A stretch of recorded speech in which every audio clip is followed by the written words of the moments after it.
Good morning. Glad you guys are here. Glad you chose to worship with us here at Whiteford Wesleyan Church. What a great time. I had to pick some songs this morning, and I went a little throwback. Hopefully you guys appreciate a little bit of throwback. What a great time of worship this morning. We're going to continue to worship, because worship is not just the songs that we sing, but also how we give our focus, how we give our minds and hearts to God in this moment. And so we're going to continue to worship. But first, I don't know if you worship through announcements. Do you worship through announcements? I do. But this is a great opportunity for us to just give you a little bit of a heads up what's going on here at Whiteford Wesleyan Church and how you can be involved and how you can also stay up to date with what we're doing. So first off, in your pews, connection cards. If you have a change of address or anything like that, that's kind of the way that we get that information from you. But the more important side of it is on that back there, prayer requests. How are you thriving? How are you letting God enter into your life through giving him hours of worship and discipleship and service, and saying how God has affected you? We want to hear those stories. We want to pray with you. We want to celebrate with you. We want to know what God's doing in your life. So those connection cards are great for getting information, but they're also great for us to share in that celebration of what God has been doing. This whole month has been about victory, so if you've been experiencing some victory this month, we want to hear about it. We want to know what God's doing in your life and in the life of this congregation in this community. So connection cards are there. Also, if you are an internet type of person, we have a website that's being updated constantly. So if you can type in whitefordwesleyan.com, you can pull that up, see. We got a great team working on that, keeping it up to date. All the events that are coming up, there's opportunities for you to sign up for stuff. There's opportunities for you to get some extra information. The sermons are recorded and put up there every single week, so you'll have that on there as well. We want to give you as many resources as possible. It's also a great tool if you have a friend who is, internet savvy. You can say, hey, check out our website. There's some great information. It lets them know who we are, what we do, and they can also get a little taste of some of the messages and some of the stuff that we do here. Also, if you're a Facebook person, check us out on Facebook as well. Again, a great team that's working really hard to get information of all the events on there. But if not, that's why I'm here to tell you what's going on. Also, most of this is going to be in your bulletin, so you can take that home with you, put it on your fridge with the other 3,000 of them that you've had your whole life. Eventually you got to throw them out. I don't know when, though. Anyway, so bulletin announcements you'll see right in there. Tomorrow is Oaks of Righteousness. Oaks of Righteousness. We need your help to prepare food and serve that night. So see Pastor Rick or Stacy if you can pop in tomorrow, help out with cooking, or if you want to come and serve as well. That is tomorrow. Also, we're collecting still paper products. I believe we're going through this month as well, or next month as well. So paper products, you can see them back there, plates, napkins, paper towels, things like that for their, so that they can have some stock and they don't have to go and spend money on that. And they can use it for more important things. We want to kind of show them some love. So that's your opportunity to do that. Straight back, the table's right in front of you there. Also, this Wednesday, we're sad to hear the news. If you didn't hear, I don't want to break this. I don't want to be the one to have to break this news. I didn't prepare for this. But we did, hopefully you heard that, I don't know if that sounds right. This is awful. Of Betty Lauderman's passing. We knew that she was spoke to us just a few weeks ago. We got to hear from her, hear a little bit of her testimony. And she's now rejoicing in heaven with her Savior. So we get to, we mourn, but we also rejoice with her that she is now healed and living with him for eternity. But her funeral service is this Wednesday, and if you want to help out with the meal for the family, the meal is just for the family, but we want to offer that to them. If you can help out by giving money, or you can serve or cook or anything like that, Gloria and Judy will be out by the Welcome Center after service today. Just straight out, you can see them, and you can see how you can help out, and that's this Wednesday. You also see on there the ladies' event coming up on May 13th, the plant walk through the Toledo Botanical Gardens. I walk through there. I don't know what's from what, but that's why Amy Stone's going to be there to help us out. So that's a great event for ladies to fellowship and meet together and spend some time together. You see the other things on there. I also want a little bit of a shout out. We got a graduate Sunday coming up on May 19th for our high school graduates. But we also have some college graduates. Lauren's here today. I'm sure we have some other ones. I don't think they're here today, though. I could be wrong. Nobody's raising their hand, so we'll go with that. But we have some other ones, so make sure to give them a congratulations. You can ask them the same question everyone's asking them, like, what are you going to do with your life now? But I'm sure Lauren's ready to answer. She has a written answer for that at this point already. So make sure to do that if you see any of those other college graduates. And also May 19th, be here to celebrate with our high school graduates as well. That's all I have. I'm going to pass it over to Mark, and he's going to continue to lead us in worship. Stand with me if you would.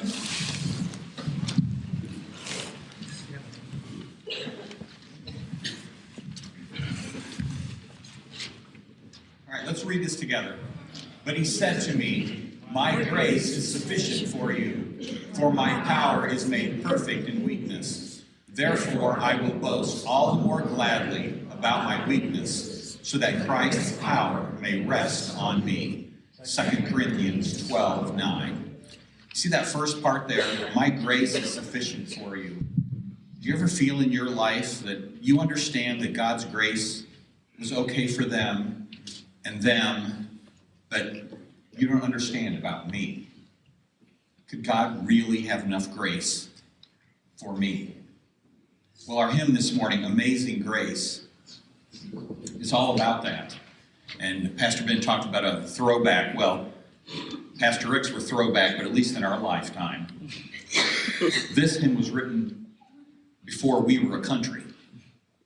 And it is still true today.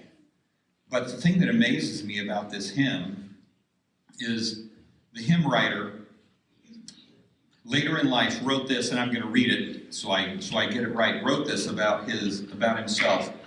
I was once one of Satan's active under-tempters, and had my influence been equal to my wishes, I would have carried all of the human race with me. A common drunkard or profligate is a petty sinner to what I was. And at the age of 11, he went on a ship and started working. And shortly thereafter, he took a job on a slaving ship. And he hauled slaves from Africa over to South America. And that was his route. And as a matter of fact, he enjoyed it. And he was one of the worst of the slavers. We've heard the horrible stories about what happened on those ships. But as a matter of fact, he was so bad that the mates on the ship put him in chains with the slaves to try to control him. And he was so wicked that when they got to Sierra Leone, they sold him with the slaves to get rid of him. His father heard about it and went to Sierra Leone and bought him back. But that didn't change him. He continued on slaving until one day God threatened his life with a storm. And that began his process of turning around his life. He became a pastor and pastored churches. And he wrote hymns. And he wrote our hymn today, Amazing Grace.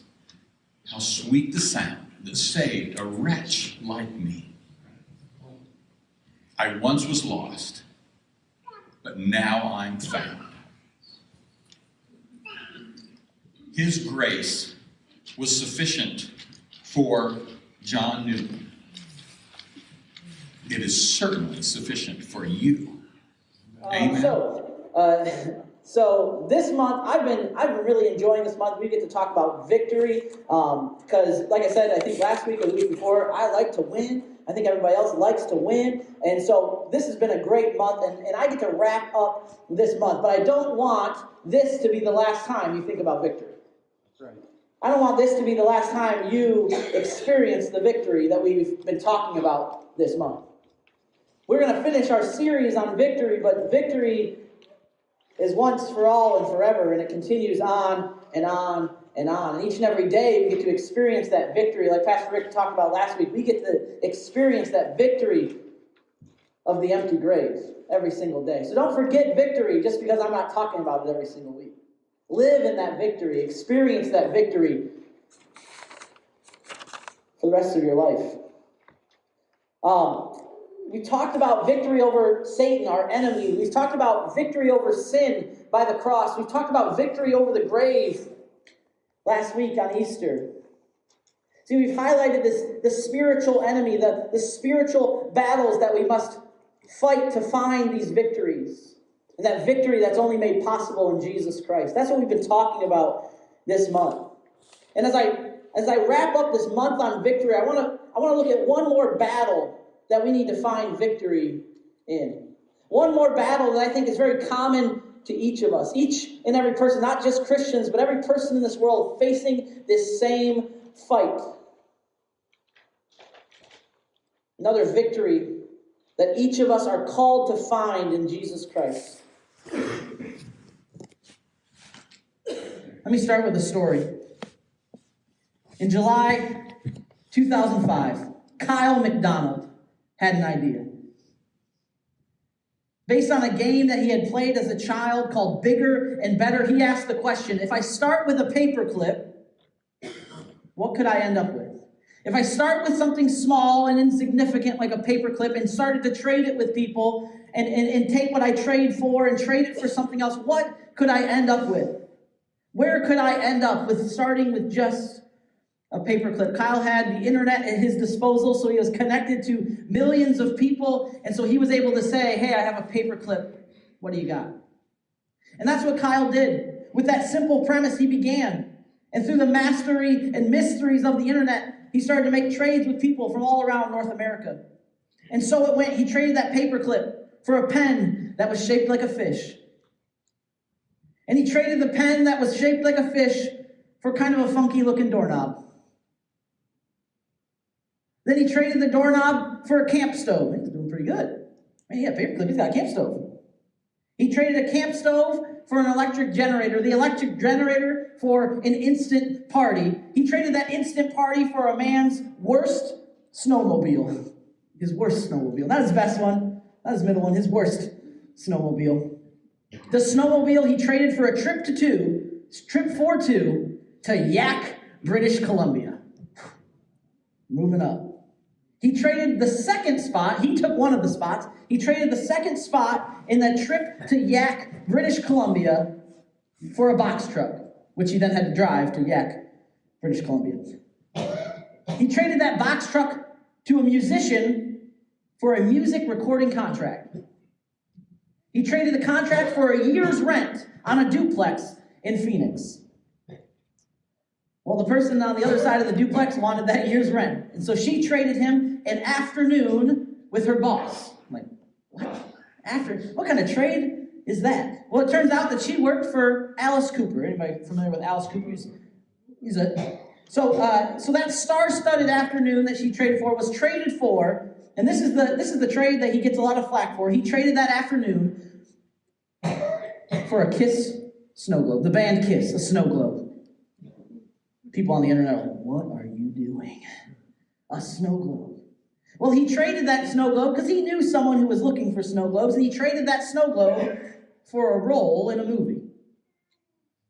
He traded that role in a movie. Finally, July 5th, just a little over a year, or around a year after he started, in 2006, he traded that role in a movie for a 2-bedroom farmhouse in Kipling, Saskatchewan. Paperclip to a 2-bedroom house. Paid off. It was owned by a city, and they said, we'll take that role in a movie. We'll have a big show of it. We'll have people show their talents, and whoever wins will get the role in the movie, and you can have this house. But it started with a paperclip. What a wild ride. And it makes you think, like, man, I could do that. I got paperclips. I could have a bunch of houses. I'll buy one box of paperclips. I'll have a whole neighborhood. Or at least a bunch of fish pens. I'm not sure. This is a true story. You can look it up. I remember hearing it. Again, this is kind of early age of the new millennium where you're like, whoa, this is mind-blowing. I never would have thought about it. Now it's like, well, yeah, you can trade stuff on. It's crazy. But it's for some of us, it's a dream. Man, I want to do that. I don't want to have to, I would love to just trade something I don't really want and end up with something that I really do want. Trading something of little value and getting something much bigger and better. But as I read it now, it highlights for me a problem that's common for almost, if not all, almost all of humanity. See, Kyle McDonald started with a paperclip, and each step along the way, he had something better than he started with. But he continued. He wanted something even bigger. He wanted something even better. No matter how much better something was, that if he looked back and said, I had a paperclip, now I have an electric generator, I can stop there. I've already won. But he continued, bigger, better, bigger, better. And I can't help but think that even as he arrived at this house that he now owned, that he didn't ask himself the question, could I get a bigger one? Could I get a better one? Maybe I don't want to live in Saskatchewan. A little sunnier, a little warmer. He probably asked himself that question. Can I get bigger? Can I get better? When is enough enough? Now, Kyle was performing an experiment. He kind of laid it out for himself that I want to take a paperclip and I want to get to a house. Or he may have not said a house until later on, but eventually he said, that's my goal, is to reach the house. And so he's performing this experiment with that in mind. But really it highlights this idea. See, what he did imitated the same mental transactions that we make every single day. What can I trade to get more? What can I do to have more? What can I do to own more, to be more, to have more? See, whether we're trying to keep up with the Joneses, whether the grass is always greener on the other side, whether we're trying to keep up with the latest technology, have the latest fashion craze, the coolest new game, the shiniest car, the best job, the most money, the biggest house, the fanciest title, the list goes on and on. We want more. We want bigger. We want better. We want more. The pursuit of more is within each of us. It started from the very beginning, Adam and Eve, who had everything they could ever want, and Satan said, maybe there's more. And they reached for it, and they took it, because they thought it was more. It started from the very beginning, and it's within our core, this idea of more. Our natural state is that of wanting, of grasping for what we don't have, and forsaking and forgetting what we do have. What about more? Whatever it looks like in your life, the cycle of this world can be summed up in that one word, more. More. Everywhere around you is about more. It's about bigger. It's about different. It's about new. More. More. More. See, this cycle only intensifies in our country. Because as every person pursues more by any means necessary, giving up family, friends, every fundamental value just for the sake of reaching that next level of possession. I'm just going to work a little more so I can have a little more. I'm just going to work a little harder so I can have more, more, and more. John Rockefeller, one of the richest men in history of his time, was once asked, how much money is enough money? How much money is enough money? Maybe they wanted a number. Maybe they wanted some deep theological statement. And he said, just a little bit more. Richest man, one of the richest men in history. They just need a little more. Some people say, $1 more. Just $1 more. Just one more. Just one more. And one more. And one more. Even the richest men in history want more. Even the richest country in history, we just want more. More. See, the biggest issue with this cycle is that it's all-consuming. You can never take your eyes off what you have or what you want, or else you may lose it all. I have to keep grasping for more, or else I'll lose even what I've already created. We create these leaning towers that only continue to grow if we keep going and going, or else they'll crumble. More, more, more. In that pursuit, nothing else can get in the way. Nothing else can compare to your desire for more. See, the cycle of more is like a raging river. If you step into it, it sweeps you away. Everyone, some think they can master it. Oh, I'll just have a little bit more, then I'll stop. I'll just have a little bit more, and then I'll stop. I'll just work a little bit longer, and then I'll stop. More. Most of the time, you're swallowed by it, and it spits you out with nothing to show for your time and your energy and your effort. See, the problem is more.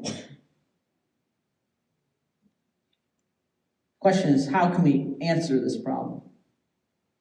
What help do we have? If this is natural inside of us and it's all around us and everyone seems to be consumed by it, how could there possibly be an answer? And if there is, what is it?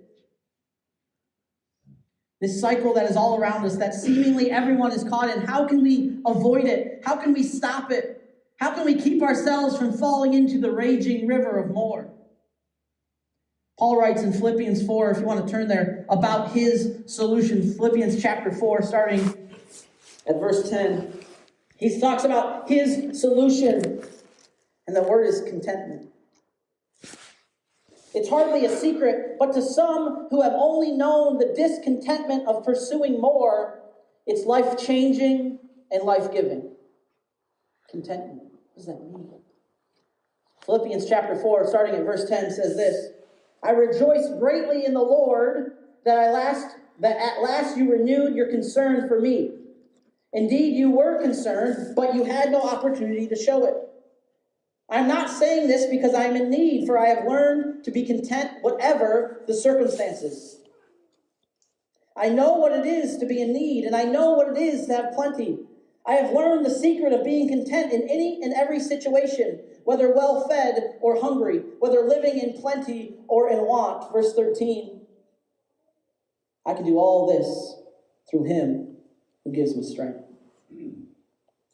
See, Paul is responding to this gift that the church of Caesarea Philippi has sent him.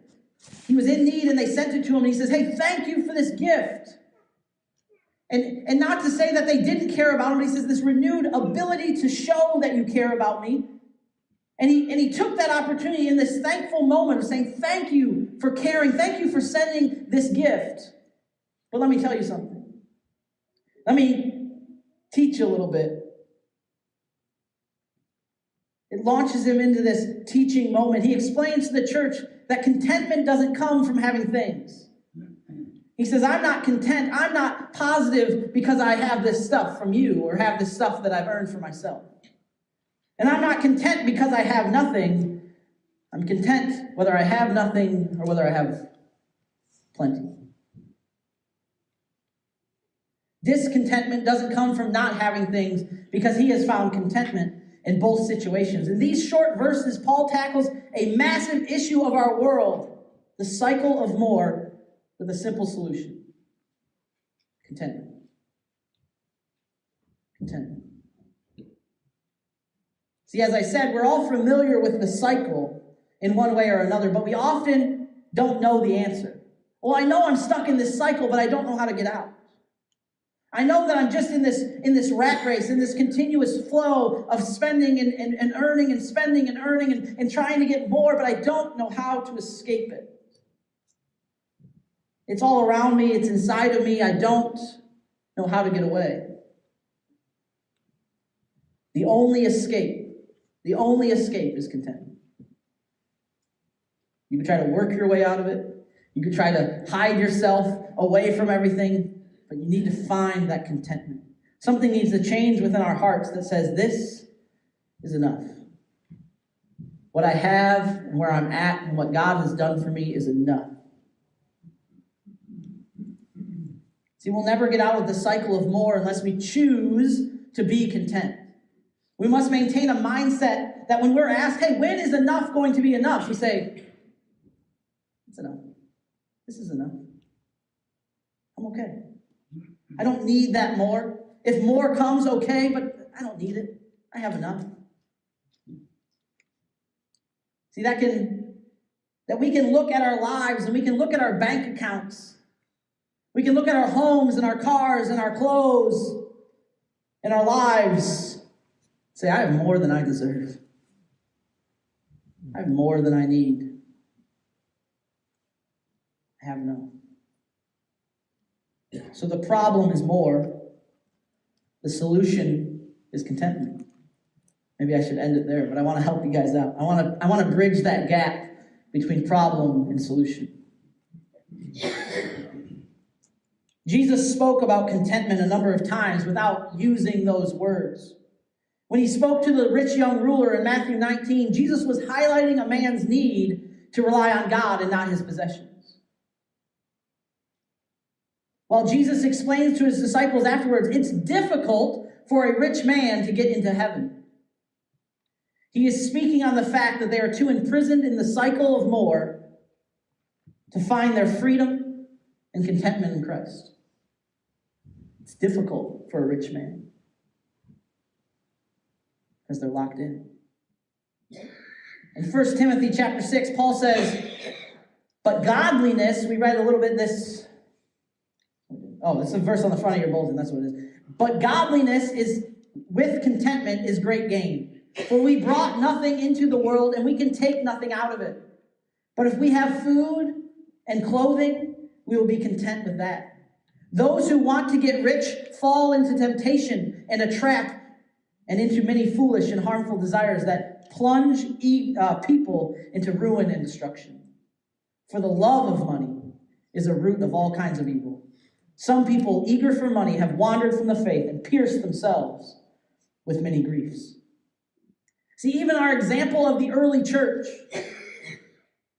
shows us the exact same mentality in Acts chapter 4. All the believers were of one heart and one mind, and no one claimed that any of their possessions was their own, but they shared everything they had. Possessions were not important. They shared everything they had. See, over and over, the Bible shows us the value of contentment.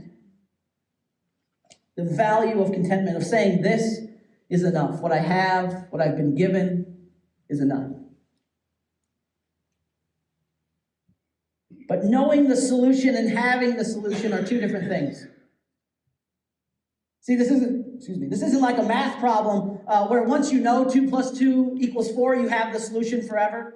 Just knowing the solution is having the solution. But when it comes to this kind of problem, knowing the solution and saying, oh, contentment's the solution, doesn't mean you have it yet.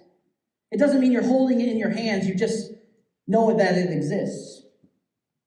See, this is more like an epidemic. Once the antidote is found, we must go and receive it.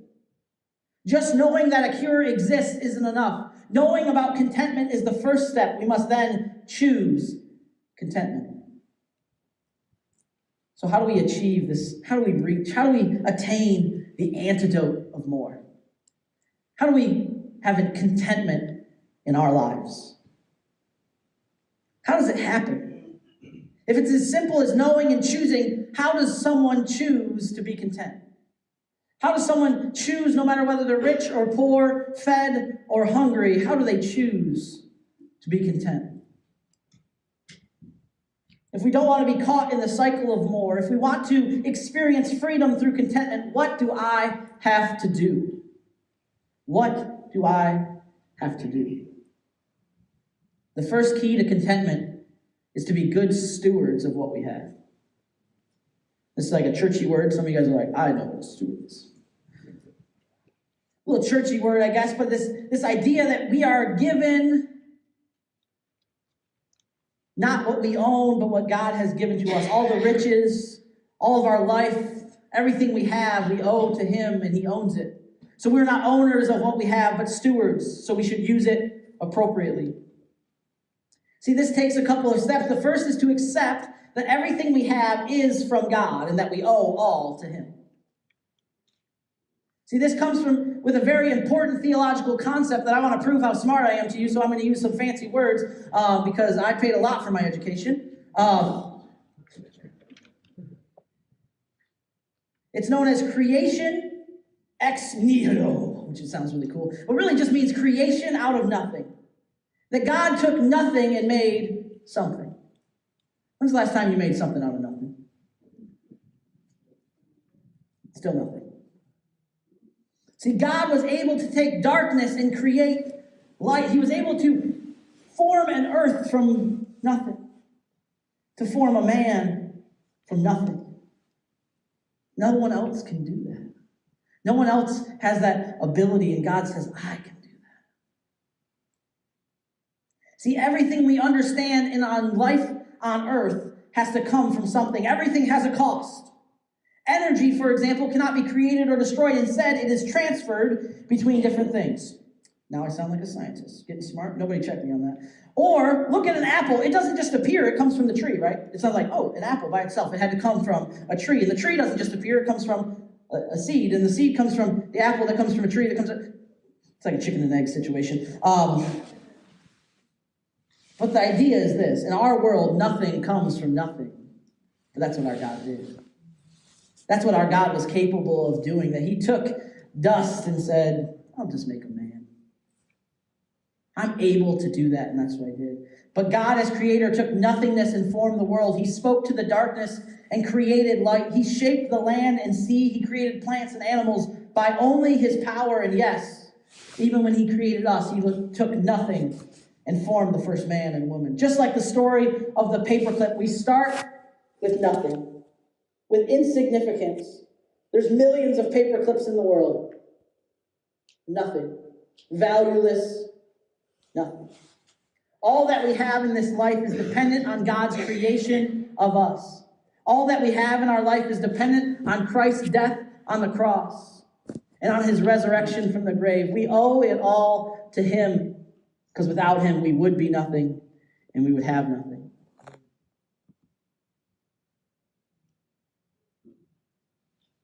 All that we have in this life is dependent on God's creation of us. The time that we have, the air that we breathe, the lives that we live, all because of God's power and love and choice to create us from nothing.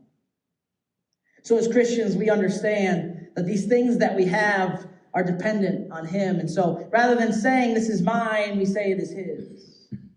No matter how much we've worked for it, we understand that we wouldn't have the opportunity to work for it unless he gave us that life and that breath in our lungs. So we give it to him. See, once we understand our original state, that all we possess truly belongs to God who made us and made it, we need to then choose to be good stewards of what we have been given. We remember in the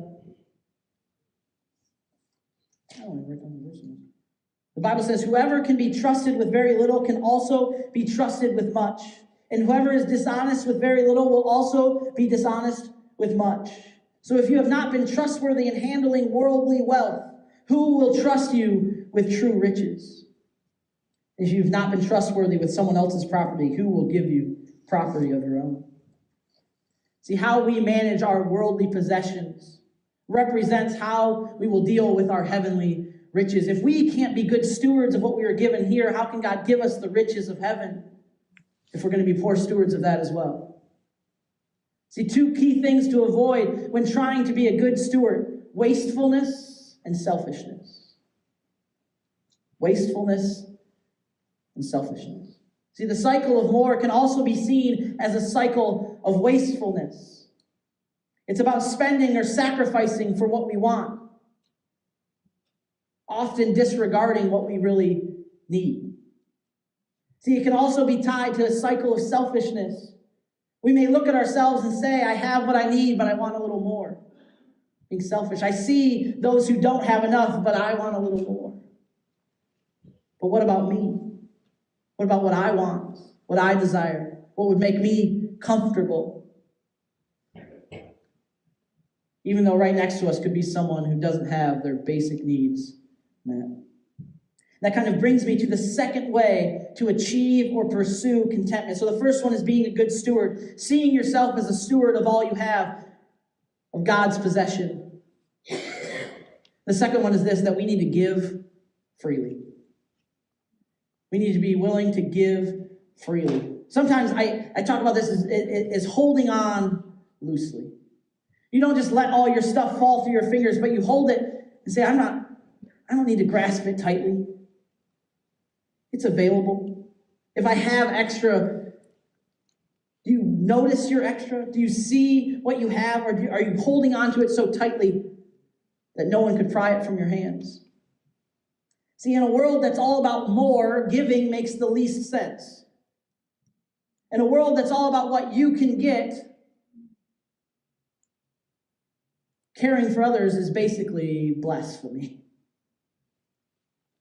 See, this isn't about giving yourself into the poorhouse. This isn't about giving until you don't get to eat, or feeding others until you don't get to eat. It's not about that.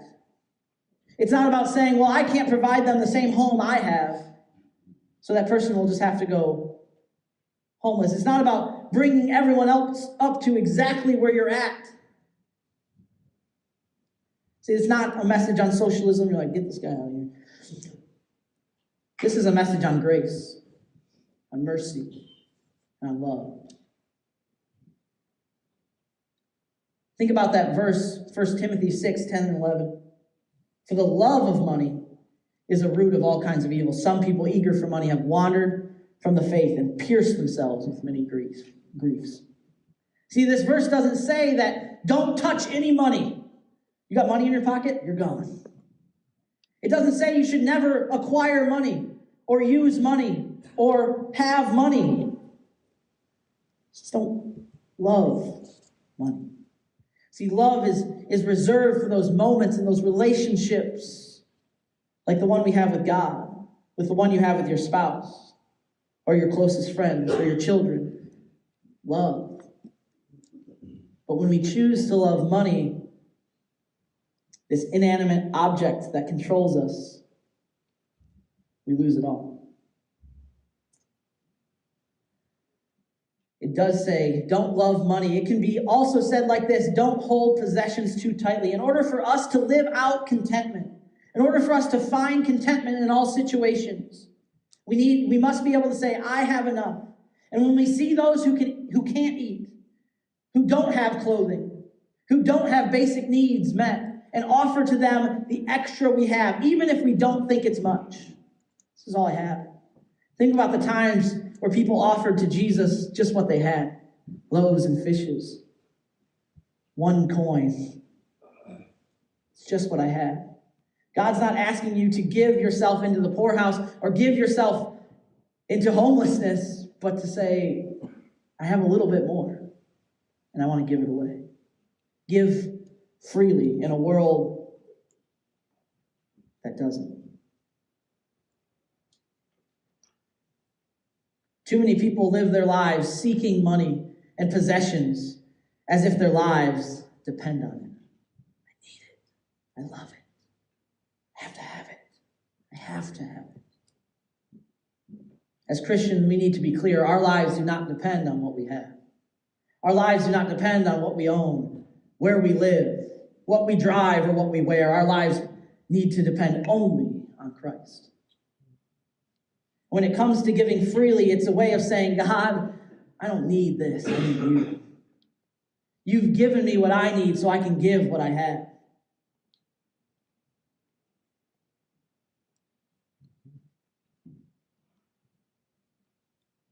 It brings me, this last point brings us to this third thing that allows us to live out contentment. Listen to Hebrews 13:5. It says this, keep your lives free from the love of money and be content with what you have, because God has said, never will I leave you, never will I forsake you. See, we need to develop deeper trust. We need to develop a trust in God that surpasses our desires of this world.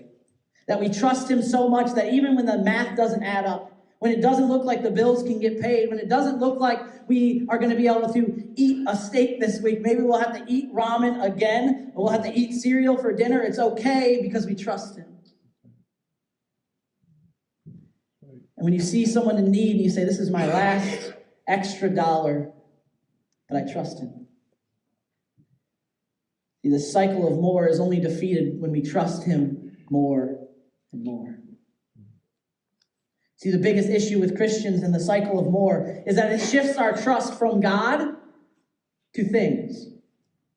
See, we try to find fulfillment, we try to find success, we try to find joy, we try to find love, we try to find everything in our possessions. Possessions is a funny word. Who's doing the possessing? Are you owning your possessions, or are they owning you? The Bible tells us over and over, trust God above all else, and everything else will be in his hands. Matthew 6:33, seek first his kingdom and his righteousness. God will take care of the rest. That's a Ben version. Proverbs 3:5-6, trust in the Lord and he will make your paths straight. That is another Ben version.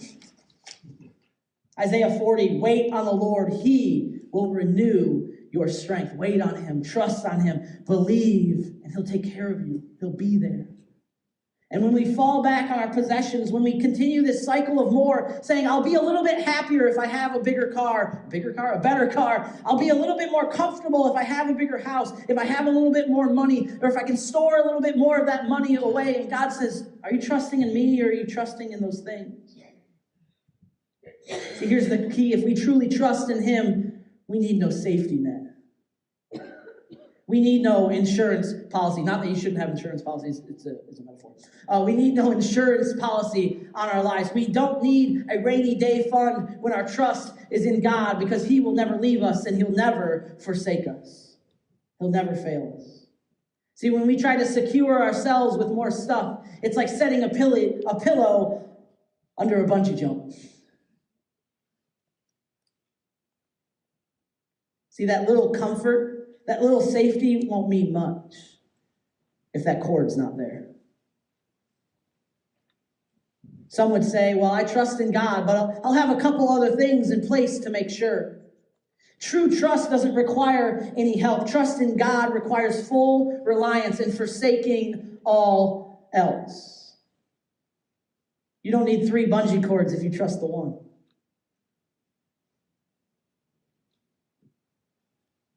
Look at Philippians 4:10 and 11 one more time.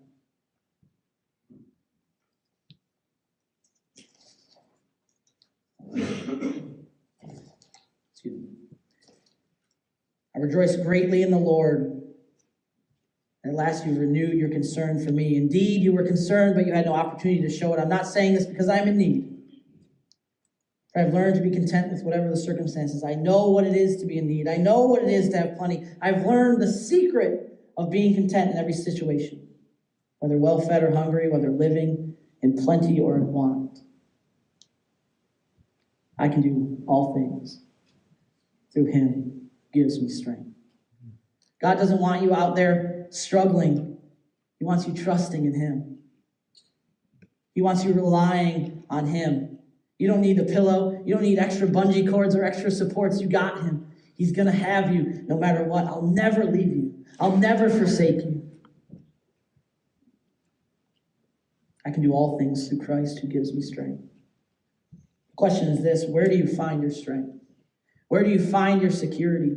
Where do you find your peace? Is it in more, or is it in him?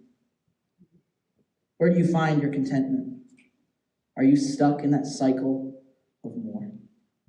See, contentment is the answer and Christ is the source. We don't find contentment in this world. This world is full of discontent, cycle of more. And Christ says, I have something different for you. You don't have to be stuck in it. Come and find me, because I'm looking for you. So when asked the question, what is enough? We can answer, I have Christ. I have enough. I have Christ, and Christ is enough. We're going to close in some worship. We have a video, so it's a little bit different than what we usually do. The words will be on the screen. I'd love for you to sing along if you'd like, but you don't have to. This is a time of reflection, a time for you to ask those questions. Am I stuck in this cycle of more? Am I content with what I have and who I am and what Christ has done in my life, or am I looking and grasping and reaching for more? This song says just what that last line is: Christ is enough. Can you say that this morning? Can you make this song your testimony this morning? Christ is enough for me. Go ahead and play the video. Thank you, Lord. God, be with us today. Speak into our hearts. Let us identify those areas of our life that maybe are still stuck in the cycle. Let us give them to you. Let's trust in the one. We don't need backup plans. We don't need safety nets, because you are enough. God, let us be different in this world. Let us stand out as people who are at peace, whether we have much or we have little. Whether we are well-fed or whether we are hungry, God. Let us show your love and show your provision in every day of our life. God, be with us as we leave this place. We've talked about victory this month. This victory that we don't bring, but that you bring, God. And let that victory carry out. Let that victory carry us out into this world where we'll share that victory. We'll share our story, where we share our contentment and our peace that comes only from you.